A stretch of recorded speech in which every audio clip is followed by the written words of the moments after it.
Chers amis, bonjour à toutes et à tous. Aujourd'hui, je vous fais ici une toute petite démonstration concernant les réducteurs de pression. C'est une vidéo qui m'a été demandée sur notre forum de discussion. Et c'est aussi pour que tout le monde comprenne que, parce que bien souvent, les gens ils ont un réducteur de pression, mais ils ont une pression qui n'est pas stable. Il y a des chevaux qui se mettent à fuiter au niveau du groupe de sécurité sans arrêt. Et bien souvent, c'est le réducteur de pression qui est le fautif. Ici, dans ce cas, j'ai intervenu chez un client parce qu'il avait des fuites à répétition au niveau des cartouches de filtrante que l'on pose sur les arrivées d'eau avec les gros bocaux en plastique translucide, pardon.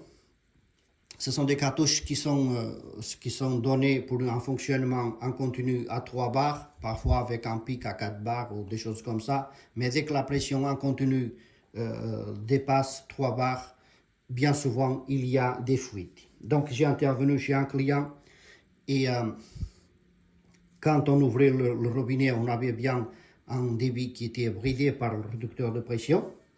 Mais quand on fermait le robinet, la pression continuait de monter progressivement jusqu'à atteindre 6 bars. C'était la pression de l'eau de ville. Et donc, le réducteur de pression ne faisait plus son travail. Du coup, je lui ai remplacé et je vous présente ici un réducteur de pression que l'on pose généralement sur les chauffe-eau. Mais là où j'ai intervenu, il était sur l'arrivée d'eau, ainsi que tous les appartements de l'immeuble en question sont munis de réducteurs de ce type-là. Bon, pour ceux qui ne le savent pas, ça c'est vraiment un réducteur de petite taille, donc c'est vraiment destiné à la pose sur l'alimentation d'un chauffe-eau ou seulement d'un point d'eau. À partir de 2 points d'eau, ce réducteur est vraiment trop petit. Donc, ici, nous avons l'entrée d'eau. Ici, nous avons la chambre qui n'est pas réduite. C'est la pression d'eau de ville qui se trouve dans cette chambre, dans cette partie-là. Ici, nous avons la chambre qui est réduite, dite la chambre basse pression. C'est la sortie de l'eau. Et le clapet se trouve là-bas au milieu, comme on peut voir là-bas au fond. Je vais essayer d'enlever ça. Bon, bien entendu, j'ai déjà dévissé, débloqué toutes les pièces pour écouter la vidéo. Donc là-bas, nous voyons donc le clapet qui ferme l'eau une fois que la pression réglée sur la vis ici est atteinte. Donc, pour résumer, il y a une membrane. Nous avons ici une vis qui permet d'exercer une force sur la membrane afin de rendre équivalentes les pressions. Et donc nous allons démonter la totale. Ici, nous avons un petit orifice parce que là, il y a une chambre qui est à pression atmosphérique. Je vais vous montrer pourquoi. Ici, c'est la vis de réglage. Ici, nous avons le ressort. Ici, nous avons une membrane qui est compressée par cette pièce.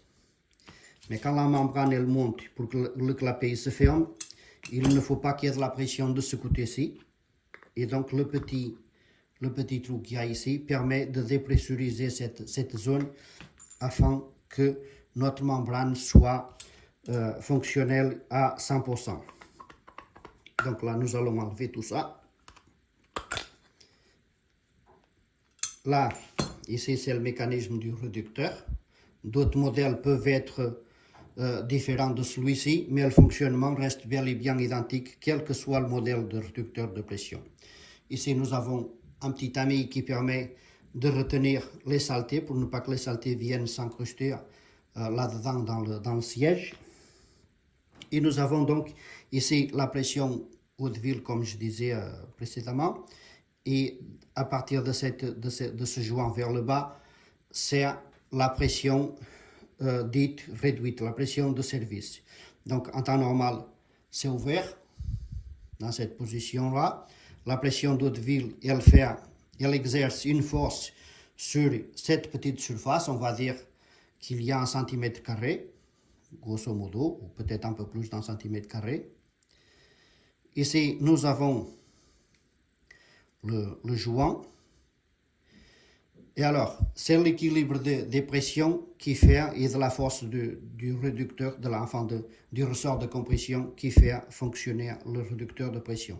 Donc, comme je disais, l'eau de ville, elle rentre par ici.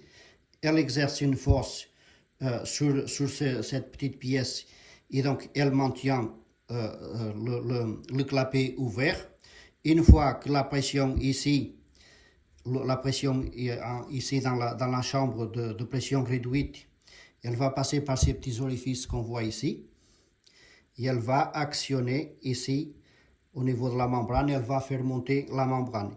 Comme on peut le constater, ici nous avons une surface d'1 cm carré, grosso modo, alors qu'ici cette surface elle est multipliée par 4 pour que la pression moins importante ait autant de force que la pression d'arrivée afin de faire fonctionner le clapet avec deux pressions différentes, et notamment avec une pression en aval qui est inférieure à la pression d'entrée. Donc c'est un équilibre sur une surface, comme on peut voir ici, qui joue le rôle déterminant dans l'ouverture et la fermeture du clapet et donc dans le réglage de la pression. Ici, comme nous pouvons voir, nous avons alors les deux chambres. Une chambre qui vient de là jusqu'ici. Ici, les deux chambres sont séparées par la jointe torique. D'accord? Ici, à l'intérieur, nous allons donc ouvrir cette pièce pour voir. Et nous avons un second joint torique pour que la pression, pour que l'eau, quand elle arrive ici à ce niveau-là, ne puisse pas aller dans la chambre de pression eau de ville. Donc j'espère que vous aurez compris le fonctionnement. Ici pour le clapet, et pour venir à notre sujet d'origine, nous avons donc le clapet et nous avons un joint qui est dans l'état que l'on peut voir. Je ne sais pas si on le constate vraiment sur la vidéo parce que c'est vraiment très précis, mais on voit que le joint il est vraiment en très mauvais état, et malgré le bon fonctionnement du réducteur, quand on le ferme, le joint n'est plus étanche et la pression continue de monter vu que le joint n'est pas étanche.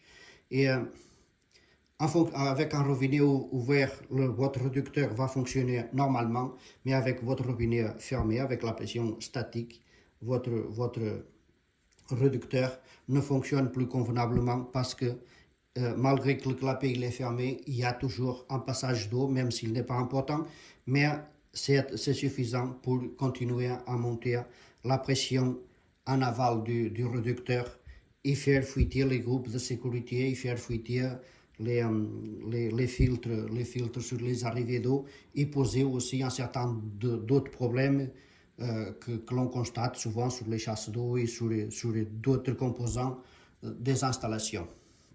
Voilà, j'espère vraiment que vous avez compris le fonctionnement du réducteur de pression et que vous avez compris pourquoi bien souvent votre groupe de sécurité coule même si vous avez déjà un réducteur de pression, parce que les réducteurs de pression ne sont pas éternels et lorsqu'il y a des pièces d'usure, ça s'use comme les chaussures ou comme tout autre composant que l'on trouve sur les installations, ou comme une voiture, comme tout le reste, ça s'use, rien n'est éternel.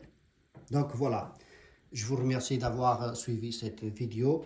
J'espère avoir été clair, que tout le monde comprenne. N'hésitez pas à liker si le cœur vous en dit.